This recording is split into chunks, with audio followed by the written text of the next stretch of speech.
BBOR, Black Box Online Radio, coming to you from West Virginia at heart and from around the globe. And hello, Nedheads. Hello, Black Box Battalion. Today is Tuesday, and welcome to this special presentation of Black Box Online Radio.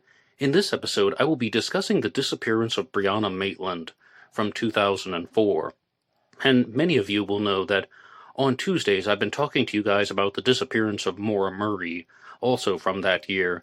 And at the end of the episode, we're going to look at a possible interconnected theory that will unite these two tragic events.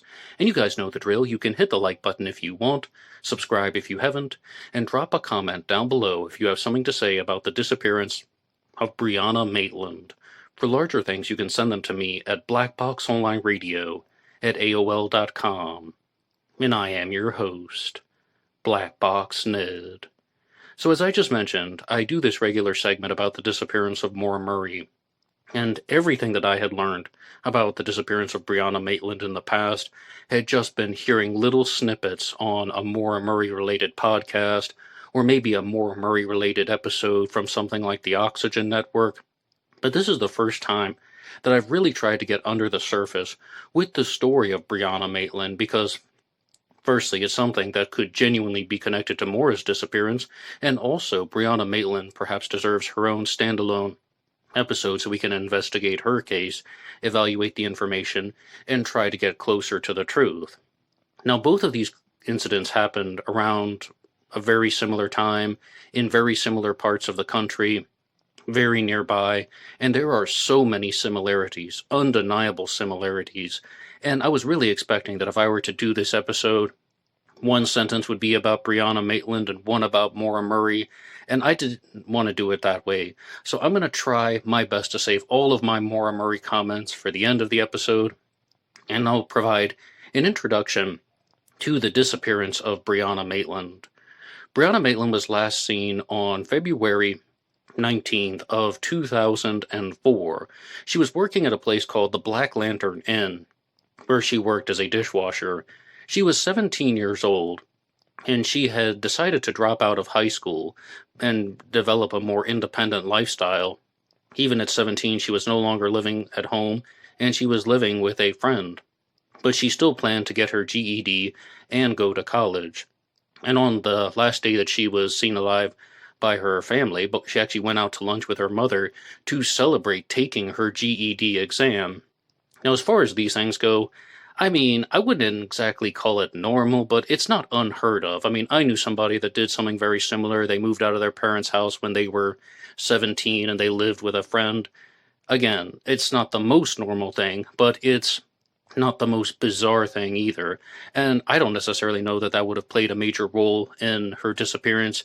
Some people might think that, oh, well, is this going to provide some type of window into Brianna Maitland's psychological world? Well, if anything, it seems like Brianna Maitland was trying to be a very independent person.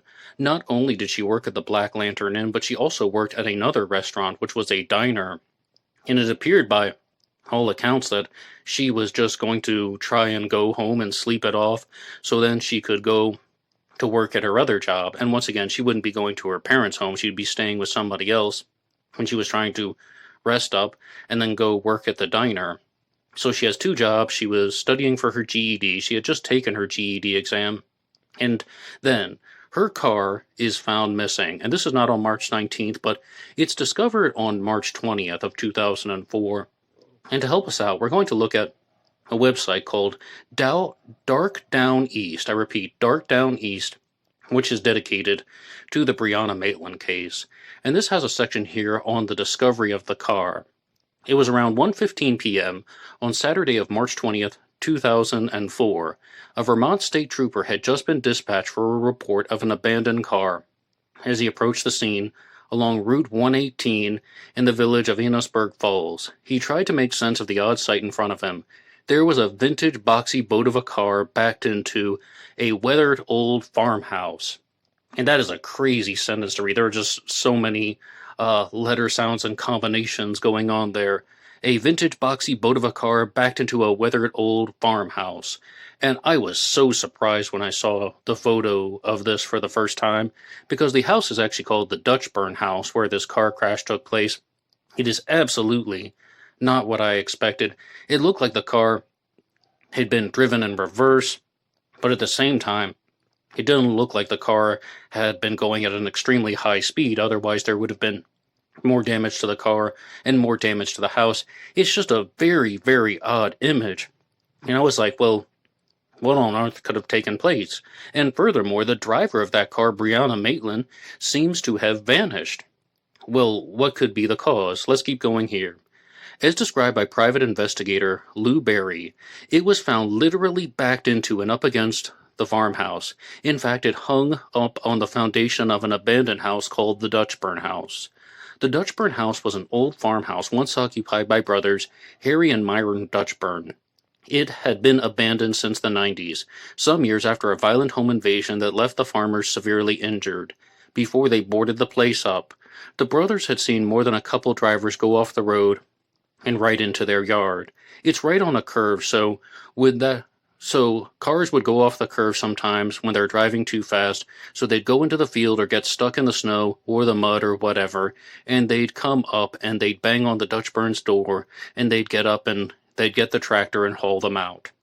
Now, I grew up in West Virginia, and one of my friends growing up lived in a house in a very similar way. It was right around the curve, and I mean, the curve even had a name for it. And what they would do is, when it would start raining, they would just open the window on the porch and they would listen for the cars, and they would say, we're just going to wait, someone's going to go off the road. And regularly when it would start raining, somebody would slide off the road, hit a telephone pole, or get stuck in the mud, and then they would call somebody for help. They had their own routine, and it sounds like this is exactly what's going on here in Vermont. But that still doesn't provide a whole lot of answers to what would have been happening, because of course cars can slide off the road, but if it were as simple as that, then, well, what on earth happened to Briana Maitland? And as we're going to see, this really is something that is not so simple. And the car had to have hit the side of the house with some force the way it did, hard enough to knock a piece of plywood off covering a window, and the plywood fell to the ground. But at that moment, the trooper made a decision. It's not known for sure if the trooper ran the license plate on the vehicle, and if he did, they would have come back to a woman named Kelly Maitland, who was Brianna's mother. But either way, instead of contacting the car's registered owner, he decided to track down the establishment and the person listed on 2 paychecks that were found from the Black Lantern Inn. And on the pay line was the name Briana Maitland. Okay, now immediately my alarm bells were going off, and I was just thinking, this sounds like a case of foul play. I mean, it sounds like some type of foul play is involved. If this were a runaway, if this were a staged car crash and someone just wanted to get away, why on earth would you leave your money behind? 2 paychecks from the Black Lantern Inn. I mean, those don't sound like things that somebody would leave behind if they were trying to take off. I mean, firstly, in a planned disappearance, if someone were trying to leave on their own accord, they could have easily cashed the paychecks first, and then they could have gone out to do whatever they wanted to do if they had the cash. That is a very odd thing to leave behind. I know it's not completely unheard of. For example, Patricia Krenwinkel from the Manson family met up with Charles Manson, and she took off with him and left her paycheck in the car. Not unheard of, and maybe if she thought she had some guy that could provide for her, or some other person that would provide for her. But in 2004, I mean, I just still have to admit that that's an uncommon or abnormal thing to do. Partnered with the fact that the car is damaged and she's nowhere to be seen, that also suggests that it seems like something may have happened that would have triggered this disappearance. And by triggered, I mean involving somebody who wasn't normally there. Now, the next section here on the website Down Dark East is talking about the life of Brianna Maitland. And as I told you, she was somebody who had dropped out of school, but she was getting her GED. Another strange incident happened where she went to the store with her mother, and they were in the checkout line. And something got Brianna's attention, and she walked out of the checkout line and went outside, and her mother had no idea what she saw or what was going on. And after she had returned, Brianna seemed extremely upset, or just something about going outside bothered her. And her mother didn't want to pry, and she didn't want to be too pressing, but in retrospect, it seems like there could have been somebody there who was talking to Brianna in a way that may have really upset her or created a particular type of threat. Brianna was somebody who was actually a martial artist. She was trained in jiu-jitsu, and it's reported that she was actually pretty good. But recently she had also been in a fist fight where, for some reason, she had just refused to fight back, and she had actually been sitting down, and that person had been striking her repeatedly, and that is also rather bizarre why she wouldn't. I believe Brianna was sitting in a car, so like it would be a little bit difficult to just get up and retaliate. But at the same time, the fact that she didn't seem to fight back also made people very suspicious. And the New York Post has put out an article for the 20th anniversary of Brianna's disappearance, which came out in 2024. But there's a very specific reason why I want to look at this news article for you. And this says, Briana Maitland was eager to get some rest after her shift washing dishes at an upscale Vermont inn on the evening of March 19th of 2004. She had an early morning shift the next day at a diner and had to get back to her friend's house. She was staying with her friend at the time, and she wanted to get some sleep. The 17-year-old had been spending the last year or so couch surfing with different friends instead of staying on her parents' family solar-powered homestead. And I don't mean to judge the parents. I don't mean to blame the parents. I'm just sharing this in terms of being surprised that their 17-year-old daughter is just staying on other people's couches, that their 17-year-old daughter just got very upset and her mother just doesn't want to press and pry. And I do remember being 17. I wouldn't want to talk about that. Like if I saw somebody outside of the store and they said something that bothered me, my family would have just been all over me. What's wrong? What's wrong? No, tell me what's wrong. And I would feel terrible when they did that. I understand the emotional reasons why they're doing all of this, but at the same time, they just seem so lax about everything.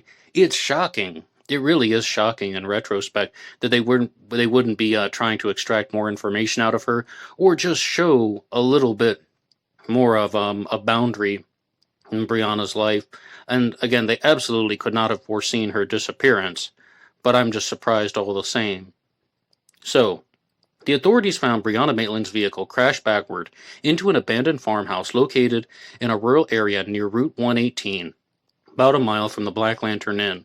But Briana Maitland was not there. She would be 37 years old at the time of this article being written.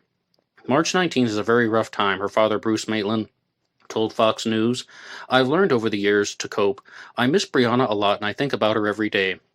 But you have to figure out a way to move on. FBI Special Agent in charge, Craig Tremoroli, who leads the office in Albany, said that there is a $40,000 reward for information leading to Brianna's body. Now we're going to get to those parts that I really wanted to talk to you about. Vermont police initially believed that Briana Maitland may have run away, but later determined that she may have been a victim of foul play. When Maitland's Oldsmobile was located in Montgomery, a small town in Vermont, near the Canadian border, her wallet, paycheck, and other belongings were still in the vehicle. The first person to spot the car said the doors were open and headlights were still on, Bruce explained. There were belongings that were scattered across the ground, so it was pretty evident to me that there were signs of some type of struggle, and somebody dragged her out of the car. And I completely agree. I mean, once you hear these things, the paychecks are left in the car, her purse is left in the car with her wallet, and then she has belongings thrown on the ground. In one article, I even read that there was some loose change that had been, most likely, from the car that had been on the ground. That seems like a struggle. That seems like somebody was forcefully trying to handle her. And I don't know what you guys think, but you can let me know in the comments section down below, and as always, you can like and subscribe. Bruce said the back of his daughter's car was bashed into the old house and quasi-placed in the direction she was heading. So the only way that physically could have occurred is if she had stopped, maybe behind the house, and then backed up into the house. My own thoughts on that may have been for some reason she was stopped and then realized she was in a bad situation, and then probably attempted to turn the car around and head back toward the inn, which probably would have been the smartest thing to do because there were people there. So what it sounds like is Brianna is being accosted. She's being boxed in. She recognizes that there is danger, so she went in reverse to try and go back and then drive the car out. She hit the house. Maybe she couldn't get the car moving. Maybe the car stopped. Maybe she made a split-second decision, which is, her father is stating, that may have been something that was her only alternative. She may have been completely boxed in, so she was trying to do something to create more space, but she was still accosted. But this is all pointing toward a type of abduction. This really doesn't look like a staged disappearance or that she's a runaway, because, Brianna was 17, and she may not have been 18 years old yet, but she was living like an emancipated adult, and I also don't see a whole lot of motive for Brianna to run away, especially with the fact that she had just taken her GED exam. She went out to celebrate her GED exam with her mother. She was talking about going to college. She was working 2 jobs. I mean, it seems like she had her stuff in order mostly, and there are a couple things that I'm going to get to that later on that may provide some windows into her world. While different rumors have flown through the small town over the years, there have not been many significant leads to paint a full picture of what happened to the 17-year-old decades ago. I was always concerned about some of her relationships, and those were some of the first things that the police looked into, Bruce said, and I also spoke with some of these people myself. In the end, those people that I had initially thought might have had something to do with it, I no longer believe it. Just before her disappearance, Brianna had taken her GED exam. I think we can go over that part because you guys know. But in terms of the final thing, the state police noted on their website that Brianna Maitland had transferred high schools in the fall of 2004 to be with friends and later couch surf with various boyfriends. Okay, well, it says the fall of 2004. That would be impossible. This is most likely a misprint because Brianna Maitland went missing in March of 2004. They must mean a different year because by the fall of 2004, Brianna Maitland was no longer accounted for. Her whereabouts were unknown, so that is most likely a misprint. But as many of you know, if you have followed this case in the past, you have probably encountered this section very early on, and this again is just a very basic introduction to something called the allegations. And this might also provide a type of window into the world of Brianna Maitland and what could have happened. Allegations. In the week following Maitland's disappearance, the Vermont State Police received an anonymous tip claiming that she was held against her will in a house in the Berkshires, that's a mountain range, 10 miles from Montgomery. The rented house was then occupied by Raymond L. Ryans and Nathaniel Charles Jackson, 2 known drug dealers, and it was raided on April 15th of 2004. Various drug paraphernalia was discovered inside, as well as substantial amounts of cocaine and marijuana, but no sign of Maitland was found.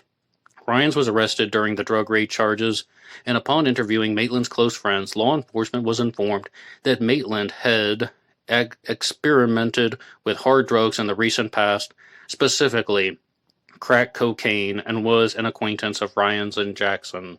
Those are the 2 people involved in this drug bust. Now, when I was reading that for the very first time, my immediate response was, that sounds definitely like a setup. And at first I was like, did somebody try to set up these 2 drug dealers? They knew they had drug paraphernalia in the house. They knew they had drugs in the house. And if they just called the police and said, oh yeah, these 2 guys, Ryans and Jackson, they have drugs in their house, well, that might trigger something among the drug dealers. That might set something off. Well, let's just narrow down the list of possible snitches and see what happened. But if somebody were to make a comment about the disappearance of Brianna Maitland and it could be connected to these 2 guys, that would muddy the waters. It would confuse the dealers. It would make it less easy to track down who was responsible. But then, when I encountered this sentence about how Brianna Maitland may have known these two people, she was an acquaintance of these two people, and she was involved in the drug world, specifically with cocaine or crack cocaine, then it seems like that might not just be some type of ordinary snitch. That might not just be somebody trying to set up two drug dealers because they don't like them. Somebody may have actually come forward with information that could have been relevant to Brianna's disappearance. But it does not end there. In late 2004, police received a statement from an anonymous older female who implicated both Ryans and Jackson in Maitland's disappearance and alleged murder. The signed affidavit contained allegations written in graphic detail that Briana Maitland had been murdered approximately a week after her disappearance. The woman who provided the affidavit claimed that Ryans murdered Maitland during an argument over money she had lent him to purchase crack, and that her body had been temporarily stored in the basement of a recently incarcerated local woman's home. Maitland's body was then allegedly dismembered with a table saw and disposed of on a pig farm. Later, law enforcement was unable to corroborate the claims in the letter. The Maitland family additionally reported that they had received several uncorroborated anonymous phone calls from persons claiming Maitland was tied to a tree in the woods and that she had been disposed of in the bottom of a lake. All right, so now, as you can see right there, I don't think that all of those things are true. That she was thrown on a pig farm, that she was tied to a tree, and thrown at the bottom of a lake. So it seems like some people were coming forward with false allegations. It seems like people were making false confessions because, I mean, I know that it's theoretically possible that somebody could be dismembered and their remains could be scattered, but I don't believe that all of those things actually happened. I mean, it seems like some people are either confused or some people might genuinely be fabricating this. But one thing that I've learned in my true crime journeys and my journeys investigating unsolved mysteries is a lot of the time when people come forward with information like that, they're not trolling. They actually believe that this stuff happened. It's just they are mistaken and they're getting confused. But I had another major problem with this statement here about how the woman who provided the affidavit claimed that Ryans murdered Maitland during an argument over money she had lent him to purchase crack. Well, I have a couple problems with that. Firstly, if he owed her money, well, what really would be the benefit of him murdering her? Wouldn't he just ignore her phone calls or something? How about that? And I know you might be thinking, well, maybe there was an argument that escalated and kicked off and things got out of hand. Well, if that were the case, why was Briana Maitland accosted by the Dutchburn farmhouse? Why was her car backed up into the farmhouse? Why does it seem like there were signs of a struggle and that she was pulled from the vehicle, and then there are these odd reports about how the lights are on, the lights are off, paychecks are left on the seat. And again, if he owed her money, that seems like a really lousy way to deal with it, and that seems like a very extreme way of dealing with it. When I was reading this for the first time, I was almost processing it as, okay, well, if she owed a drug debt, and she didn't pay it, yes, I could understand the retaliation. But if somebody owed her money, then, again, that's just a very extreme and heinous way of going about it. But I do think there is one particular issue here that does seem to hold a little bit of weight, and that is that they state that Briana Maitland was held and dismembered at somebody else's property, not where they seized the drugs. Because I was thinking, if these two drug dealers murdered Briana Maitland and dismembered her body in the house, and they raided the house, they didn't find a single piece of evidence that indicated that she was murdered in the house. I mean, that sounds a little bit shocking. But it states that she was dismembered at a different location. That is something that is, it's something that is worthy of consideration. Now, as far as the connections to the disappearance of Maura Murray, I told you guys that I was going to be talking about this and how this could be related. Maura Murray went missing on February 9th of 2004 after crashing her car under bizarre circumstances in Haverhill, New Hampshire. As you heard, this took place in Montgomery, Vermont, but it's still relatively in the same part of the country. And to those of you who have followed Black Box Online Radio in the past, you might know that I am very skeptical. I do not like a lot of these connections where people try to connect one story to another story, but I had to admit that there were undeniable similarities between Brianna Maitland's disappearance and the Maura Murray disappearance, and the possibility of an opportunistic predator should not be ruled out immediately. Both of these cases are unsolved. I mean, you have a victim that is a young woman, young female, around a similar age. Like, Brianna Maitland was 17, Maura Murray was 21. Maura Murray went missing in February, and on February 9th, and Brianna Maitland on March 19th, 40 days apart. Again, in northern New England. I mean, again, in rural areas, the car goes off the road.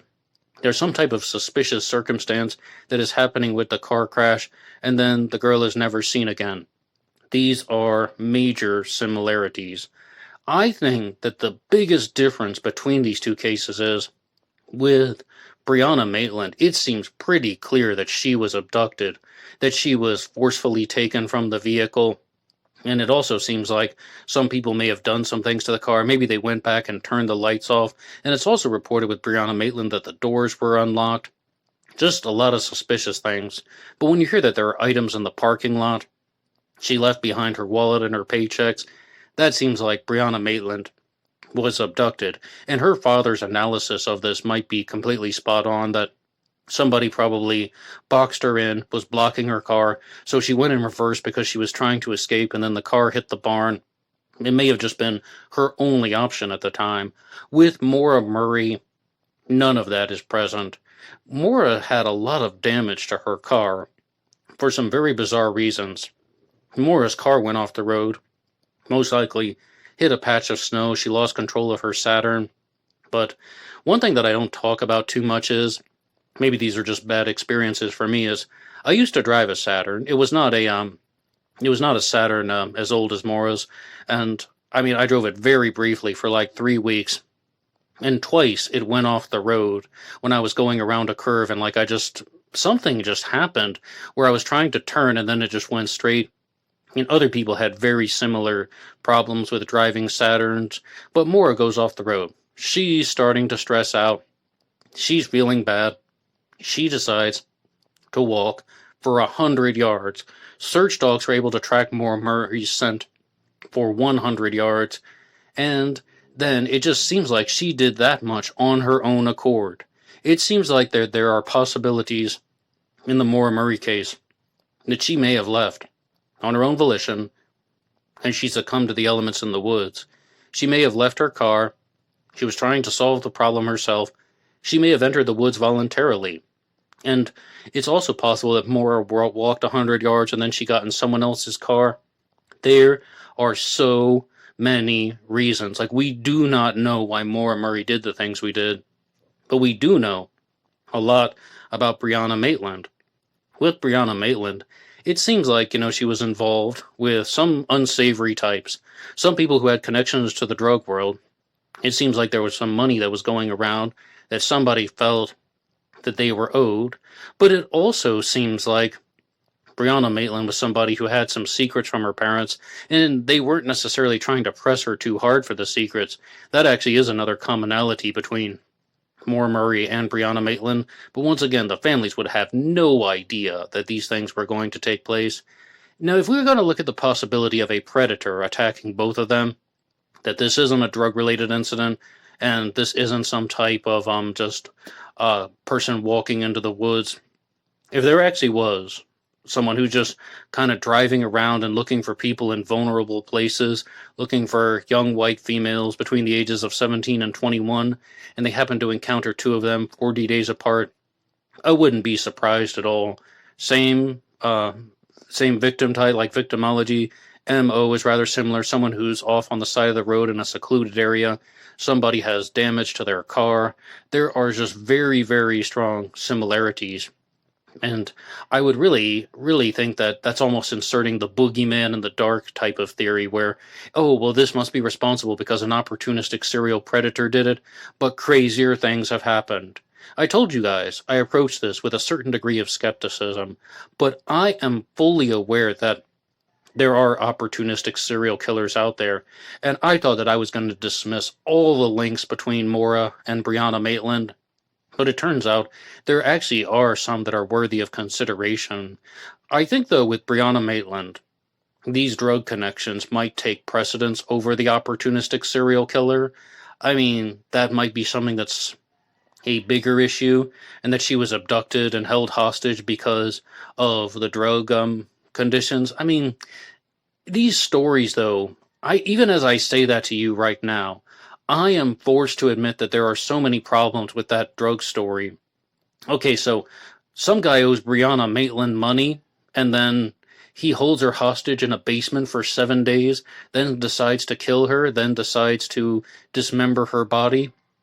I mean, why on earth would you go to all of that levels as opposed to just not paying somebody back? Again, if he's the one who owed her the money, to just abduct her and savagely murder her and dismember her bodies, I mean, wouldn't that create a bigger set of legal problems than just owing somebody money? I I mean, like, the fact that she would be held hostage for 7 days. All right, now on day 4 or day 5, okay, like, are we good now? I mean, I won't be able to pay you back ever again.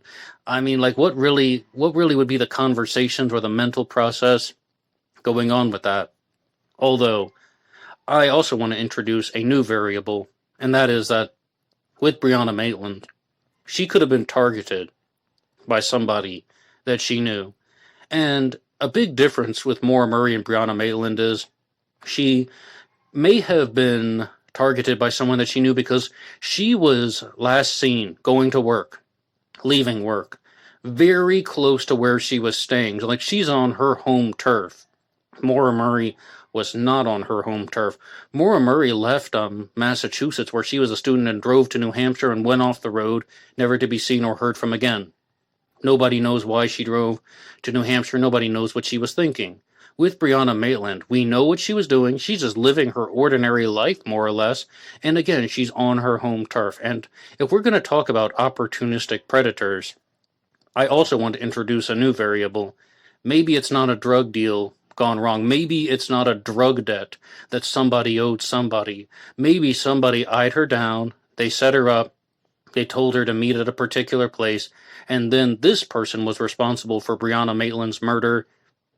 Outside of the drug connections, this was just somebody who did something to her purely for predatory reasons. Let me know what you think. My ultimate verdict is, all I can share with you guys is, it seems like this is a case of foul play. Some type of foul play is going on with the Brianna Maitland story. I don't necessarily know why she was abducted, but I completely agree with the family's assessment. She was taken by force. She didn't want to leave. She tried to resist to a certain extent, but they were able to block her in. They were able to take control of her, and then somebody took her to a different location where most likely she was murdered. And I don't think that she was thrown on a pig farm, thrown in a lake, and tied to a tree.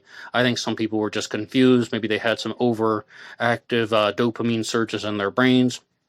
But that's what I think happened. With Maura Murray, I still have no idea. What do you think happened to either Brianna Maitland or Maura Murray? You can put your ideas in the comment section down below. I would love to read them. And I know that the last couple minutes of this were all over the map. But because this was my first discussion on the disappearance of Brianna Maitland, I'm talking to you guys in a way where I can explore all the possibilities at once. Maybe I'll do a follow-up, but I also want to let you know that there will be a new bonus episode coming out next Tuesday on a different unsolved mystery, and it will be on the I-70 killer. That will be a bonus episode for Tuesday. And yes, I'm doing some things that are a little bit different for the channel for the month of December. It is now December to anyone who is listening to this as it's coming out live. And of course, there is the regularly scheduled lineup: Zodiac Monday, Ripper Wednesday, and Cooper Friday, talking about the Zodiac Killer, Jack the Ripper, and D.B. Cooper. And I will be celebrating Christmas with you guys here on Black Box Online Radio. Lots of things to check out. One more time, you can hit the like button and subscribe. And I also want to let you guys know that you can download this show for free on Spotify, Apple Podcasts, and iHeartRadio, anywhere you get your podcast under the names Black Box True Crime or Black Box Podcast. You can also get me on Facebook. My personal Facebook name is Ned DeHaan. There's also a Black Box Online Radio Facebook page, which I'm using more and more these days. And of course, there is BlackBoxNed88 on Instagram. And I use these pages to release shorts and reels Monday through Friday, talking about true crime, serial killers, and anything under the sun or in the darkness. And if you want to support all of these efforts, you can go over to buymeacoffee.com, buymeacoffee.com/blackboxned88, and that allows you to make a donation or contribution to help support the show, and anybody who makes a donation will get a shout out on Zodiac Monday. But most importantly, let me know, what do you think about the disappearance of Brianna Maitland? Please put your ideas on the comment section down below. And if you have something larger, blackboxonlineradio@aol.com. And until then, I will just say, until next time.